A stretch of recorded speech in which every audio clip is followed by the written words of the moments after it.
I didn't want to do that.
Hi again, everybody. Bill Phillips here with your 9-minute Phill-Up, and it is draft day in the National Football League. The National Football League takes center stage. It seems like it always has center stage. Sundays belong to the National Football League. Thursdays, Mondays, draft day.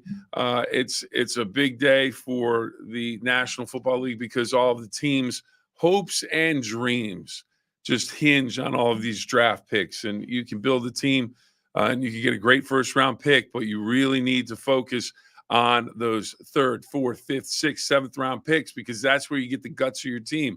You get a superstar in round number one, and if you hit, great. If you miss, that's not going to help anybody. But you're going to find those guys that really are the glue guys, the guys that matter the most throughout the rest of the National Football League draft in terms of rounds 3 through 7. And you need those guys, and they are as important as any of the first rounders. And let's see what we have. We have people checking in already. Let's see. All right, Tracy. Good morning. Let's do this. There we go. Karen. Good morning.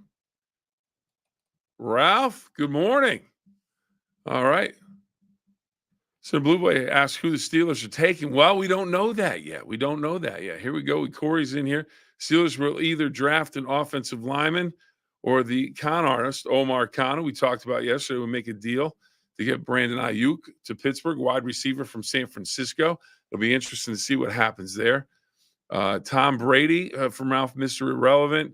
And how about Ron? What's Ron got a feeling Steelers going to trade first or second for a San Fran wide receiver? Denny Orr, Saints, anybody? The Saints? Hey, why not the Saints? You got to love New Orleans. Even if you don't like the Saints as a football team, what a great city to go and visit. That is a fantastic place to go and visit. So anyways, hopefully everyone's day is off to a great start. So just to kind of recap what's going to happen with the NFL draft, and most importantly, what's going to happen here in the Don Sloan Digital Content Center. We like to call it the Nacho Man Content Center. He's going to make an appearance today because we're going to kick off. Jack Hillgrove is going to have his podcast about the National Football League. It's all jacked up. And Jack is going to be there with a guest, a virtual cornucopia of guests. I used cornucopia yesterday.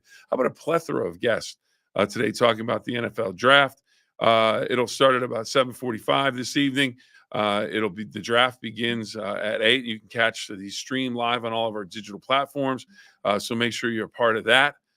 So it's going to be interesting as we break down the draft, have some fun with it, talk about it, basically a fan's perspective, not, Mel Kiper and all these so-called experts that really don't get much of anything right anyways. Not saying that Mel Kiper don't want to attack him or anything, but here we go. Let's see. Corey back. Real draft starts tomorrow. WWE draft. Okay. I don't know about that. Jen Fuller wants to know about the Eagles. Eagles fly. Eagles fly. That's all you need to know about the Eagles. The Eagles fly. They fly. Will they fly high enough to win another Super Bowl? We'll find out. They kept their coach. So, anyways, NFL draft tonight. First round, Chicago. First pick, 9th pick. Maybe they're a trade partner with someone like the Steelers. If the Steelers want to trade up and make a move. Now, I remember when I was covering the Steelers up in Pittsburgh for WPXI, they made that trade to get Troy Polamalu. That worked out pretty well. Just saying. You make a trade up and you get a Hall of Famer out of the deal. That's pretty good stuff. So you want to be right on those trades because they're too valuable pick in the first round. So Chicago has 1 and 9. Maybe they're a trade partner for somebody. But the big news coming out of Chicago today, not that Caleb Williams is going to be their draft pick. Everybody knew that was going to happen. They're going to be the quarterback. They hope in the future. They hope the franchise guy. But the franchise is trying to make a move on putting in a new dome stadium in Chicago. And it's going to cost $2.05 billion, according to the Bears, as they put this thing forward. Now, the Bears, it's going to cost more than $2.5 billion. What am I saying? It's going to cost, let's see. Well, we got to add this up. The Bears are going to put in $2.05 billion in terms of how much they're going to kick in. The NFL, $300 million on a loan, $900 million in bonds from the Illinois Sports Facility Authority, which basically is a hotel tax. So if you go to Chicago and you're paying 2% on your hotel tax, it's going to go up. So if you go to Chicago and they approve this deal, the mayor's already really behind it. So you're probably going to pay more for your taxes in a Chicago hotel room. But they say it'll be worth an $8 billion economic impact. That's because they'll try and get the Super Bowl there every year. So that's the Bears. That's what's going on in the first round. Their topic. Now, for the AFC North, a lot of AFC North fans in this area, of course. The AFC North, Cincinnati, they have pick number 18. They have pick number 49, pick number 80, and pick number 97. These are just the first few rounds I was looking at. The Steelers, they pick 20th. Will they make that trade? Will they make a move to get something done? 51, 84, 98. Baltimore 30th, 62nd, and 93rd. And the Browns pick in the second round. They don't pick in the first round tonight, but they will pick 54th and 85th will be their first two picks. Now let's go back to these comments and see what's going on. Let's see. Saints, real draft. Okay. Fly, Eagles, fly. Okay. It confused me. The Steelers aren't going to pick up Fields' 5th-year option, according to Steelers Insider. Well, it's not that they're not going to re-sign him. The Bears had a 5th-year option with Justin Fields for $25 million. The Steelers have him for this year. Then they have the option to pick it up. Here's the deal. If he plays well, maybe they'll pick it up. But they don't want to pick up $25 million. They want to pick up maybe $18 million. Maybe $17 million. They don't want to pick up $25 million because they still have Russell Wilson as well, and they got him on the cheap for this year. So they have two guys basically trying out for the quarterback of the future. Justin Fields is a possibility, but they will try and work out a deal down the road that's going to be more advantageous to the club. He's still going to get a lot of money, but they don't want to pay him $25 million, especially when he hasn't played a down for you in Pittsburgh. You can't make that move.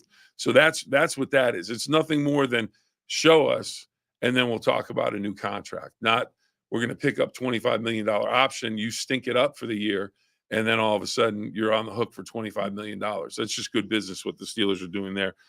For Justin Fields, he'd love to have him pick it up, but they're not going to do that sight unseen. They need to see that. Bengals this year, who they going to beat them Bengals? Don't know. Is somebody going to beat them in the draft? We'll find out. All right. How does little Chicago benefit? Good question. Well played. Well played, my friend. Well played. Is there an NFL draft watch party at the Phill-Up's Man Cave tonight? The Phill-Up's Man Cave is basically the garage. But the Phill-Up's Man Cave may be closed tonight because I'm going to be here in the Nacho Man, the Don Sloan Digital Content Center for tonight's draft. We're going to be all jacked up with Jack Hillgrove. We're going to talk about the draft. We're going to have some fun with it. The Nacho Man is going to be here. A rare appearance. He's coming out of retirement. He's going to have some thoughts. Don, you can't keep Don from having thoughts. He's gonna share those thoughts with us too.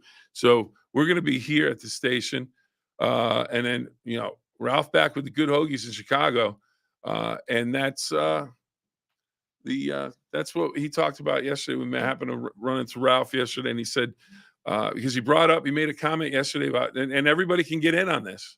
Everybody can get in on this. He went to Taco Bell. So he hits me with, "Taco's a sandwich?" I said, "No, taco's a taco." Then he hit me with the hot dog. It's a hot dog a sandwich. I went, "No, hot dog's a hot dog and a hot dog bun. So it's not a sandwich." So then we got into the whole place. So your definition of what a sandwich is a hot dog a sandwich? Is a taco a sandwich? What about a hoagie? What about a grinder? What about a sub? Is depending on what you put on there, how big the roll is. What if you put is a sloppy Joe a sandwich? We're already 9 minutes in. That can't be right. That's way too short. We have to go longer than that. That's not that's okay. Here we go. What do we have here? So we're out of hoagies. If you want to make a comment on hoagies, garage baby, yes sir. And Ron, rumors say Steelers may get next year draft in Pittsburgh. They've been wanting to do that for years. That is something that they've wanted to do. When I was at PXI, they wanted to do it. Oh, special day today. Here we go. Special day today, National Day Calendar. Bring your child to work day. So I don't know if you happen to see the show this morning on WTOV9 Sunrise on Fox 9. He made another sensational appearance. His name is Declan, and he is the man. He is Jeff Exline's number one man. Declan, come on in.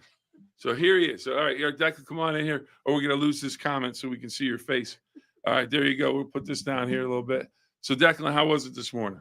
Pretty good. Pretty good? Now, did you give your dad some tips after the show? Because I thought, he always talks about pro tips and giving us pro tips. Yeah. But I think you probably could give him the pro tip, couldn't you? I gave him a little. Okay. What would be your number one tip for everybody today? Probably just be positive. I love it.